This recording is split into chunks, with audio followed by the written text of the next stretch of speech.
Yvonne Young, and here's what happened this week. The U.S. Trump administration has released a long-awaited list of tariff rates for countries across the world, including Taiwan. Most goods from the country will be tariffed at 20% starting next week, a higher rate than some other Asian countries. But President Lai Ching-te says that's only temporary and that Taiwan and the U.S. will soon announce a broader trade deal with lower tariffs. Our reporter Chris Gorin has more. Well, for most Taiwanese exports, it's fairly simple, 20% across the board, at least for those exports being levied under a law known as IEEPA. Now, that law gives the U.S. president the authority to change economic policies towards foreign countries in a declared emergency. As a reminder, when the Trump administration came out with their so-called Liberation Day tariffs back in April, Taiwan was actually slated to receive a 32% tariff. So this 20% is a reduction of sorts. But at the same time, it's still higher than some of Taiwan's neighboring countries received, like Japan and South Korea, which are being taxed at 15%. China, on the other hand, remains one of the highest levied countries while it continues negotiations with the U.S. Now, this executive order came out after markets closed on Thursday in the U.S., but here in Asia, markets across the region were down today, including Taiwan's TAIEX, which closed just below about 0.5%. Now, President Lai Ching-te and several other Taiwanese officials held a press conference today about the tariff announcement, and here's a little bit of what they had to say. 我们最终的目标是既争取对登关税能够到合理，然后对台湾最有利，同时也争取232的关税对台湾的 ICT 产业还有电子零组件产业不至于造成冲击。 Now, Taiwan's cabinet yesterday said that they had reached a consensus with the U.S. on the technical details of a trade deal, but they did not release the details of that to the public. And Chris explained why the cabinet didn't provide more information. Well, that's what a lot of people were wondering. At the time, they said that they were preparing to have a joint statement with the U.S. about the progress of the talks. But President Lai now says, as you saw in that clip, that it all has to do with these Section 232 deals. Now, most of Taiwan's most valuable exports, like semiconductors, smartphones, computers, until now have actually been exempt from tariffs. But those same products, including semiconductors, could receive special tariffs under this Section 232 law. Now, that is pending an investigation from the U.S. Commerce Department, and that investigation is expected to wrap up as soon as 2 weeks from now. And we don't know how high those tariffs might be. But Lai now says that the 20% tariff and the Section 232 tariffs both need to be made public before Taiwan can release the details of its trade deal with the U.S. Now, there's so much about this trade deal that we still don't know, but I did speak to one local economist today and asked him what he thinks are the key points for Taiwan as negotiations move forward. The first one is we have to liberalize our market. As a result, some domestic-oriented industry in Taiwan will be affected. So this is we have to consider how to give them some relief program, the first one. Second one is our export to the U.S. because if we face a higher tariff, for example, still remain at 20%, higher than most of the Taiwanese competitors. I think that will hinder our export capacity in the U.S. So that is another thing we have to watch. Now, Trump's executive order does say that these tariffs can be reduced for countries that make a deal with the U.S. And if a deal is as close to being done as President Lai says it is, a change could be just around the corner. That was Chris Goring reporting from our Taipei newsroom. There's been speculation that a reported delay in President Lai Ching-te's August travel plans, which may have included U.S. stopovers, is tied to ongoing tariff talks between Washington and Beijing. But U.S. officials are denying the two are related. Caitlin Scoranta reports. A trip to Latin America? Or maybe not.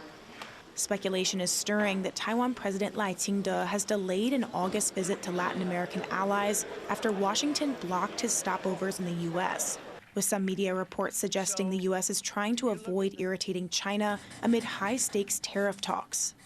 But when asked, U.S. Treasury Secretary Scott Bessent denied this.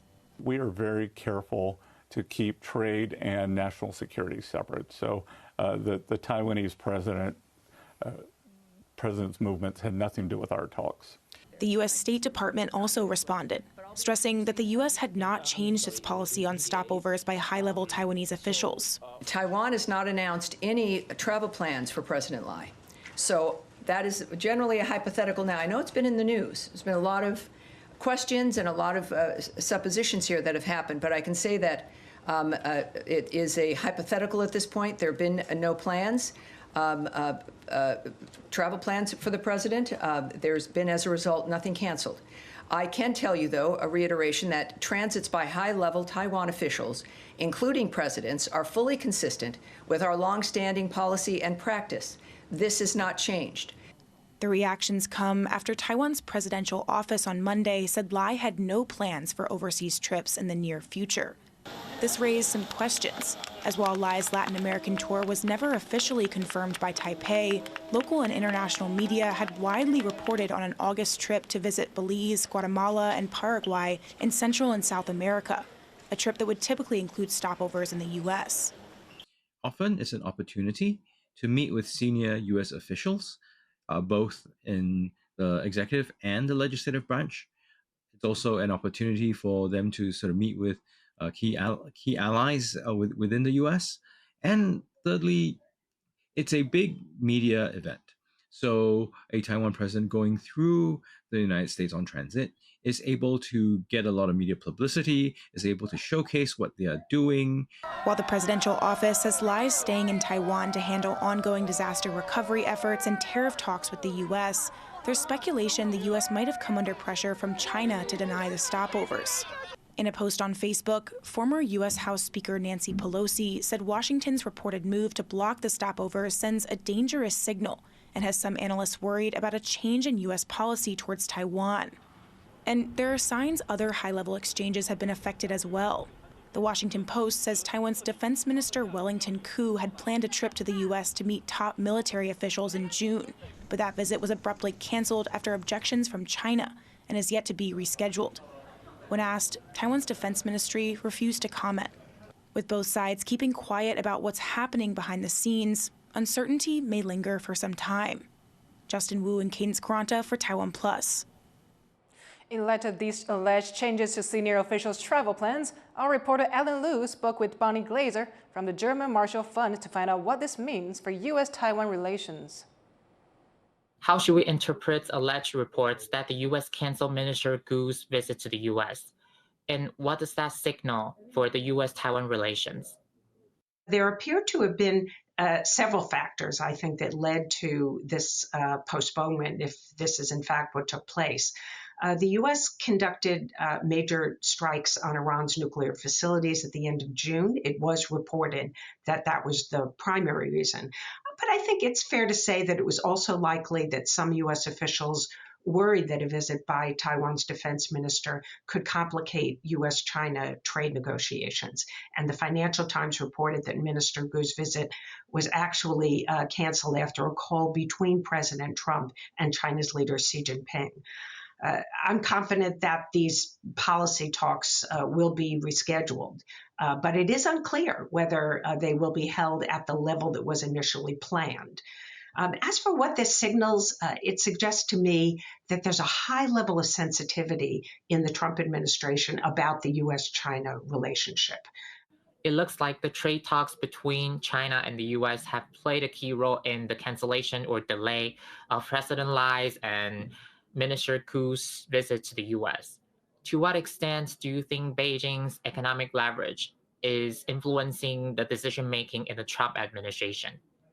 In terms of Beijing's leverage, I think what is really new is the willingness of China to deploy the rare earth restrictions against the United States. They did this in 2010 against Japan.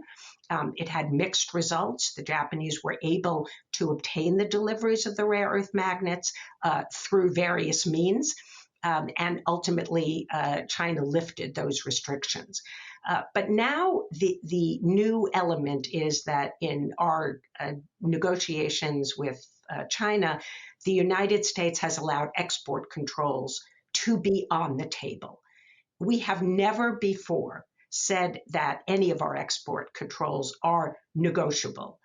previous administrations, and particularly the Biden administration, but before it, the first Trump administration, refused to do this, saying this is connected to U.S. national security.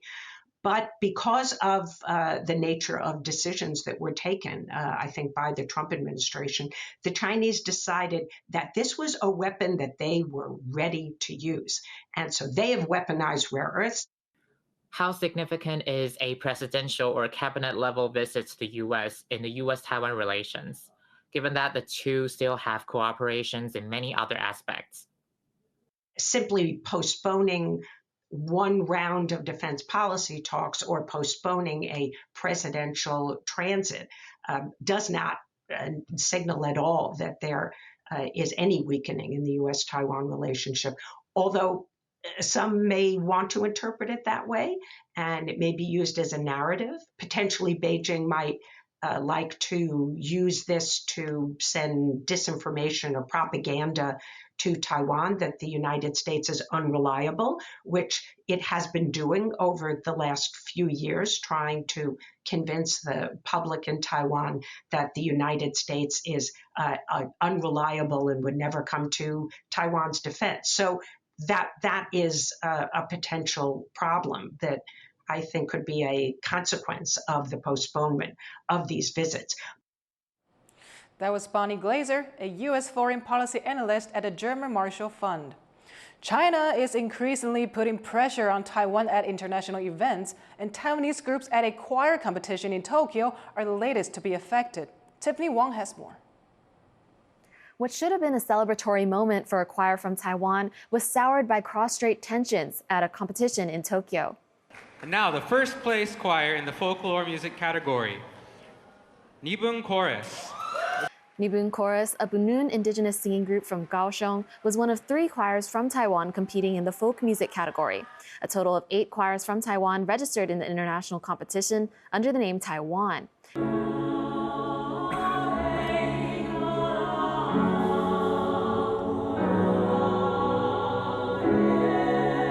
However, on the second day of the competition, their national origin was abruptly changed to Chinese Taipei due to complaints from China. Later, the flags of all of the participating countries that lined the stage were also removed. Lawmakers from both of Taiwan's main political parties condemned the pressure from China. 一定是坚定的支持我们的这个所有台湾的选手，那我们也要这个跟这个中共这边呢提出强烈的抗议，因为其实，在国际赛事上，我们必须要有这种政治的打压。比赛之前都还在跟主办单位沟通哦，所以最后在不涉及政治的情况之下，让司仪在透过各种介绍的时候，除了介绍 Chinese Taipei 以外，还把台湾也带进去。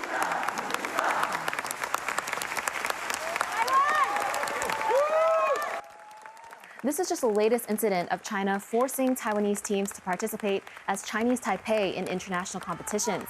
And even in an event where the focus should be the music, it's clear that the name still is a sensitive subject for Beijing. Howard Zhang and Tiffany Wong in Taipei for TaiwanPlus. Taiwan is considering limiting semiconductor export to South Africa after the country renamed Taiwan's liaison office to a commercial office, a move Taipei sees as a downgrade of its presence in the country. 外交部基于维护主权及国家尊严立场，我们现在与相关部会研议反制措施，包括限制晶片输往南非。我们严正呼吁南非政府尽速与我磋商。 South Africa cut diplomatic ties with Taiwan in 1997, but allowed Taiwan to maintain an official presence in Pretoria under the name Taipei Liaison Office. Last year, South Africa asked Taiwan to move that office to Johannesburg. It then changed the name to the Taipei Commercial Office in May. Thank you for watching Here's What Happened. Follow our social media for more of our stories. Finally, check out the UK Dog Serving Championships in Poole. I'm Yvonne Yang. Take care, and I'll see you next time.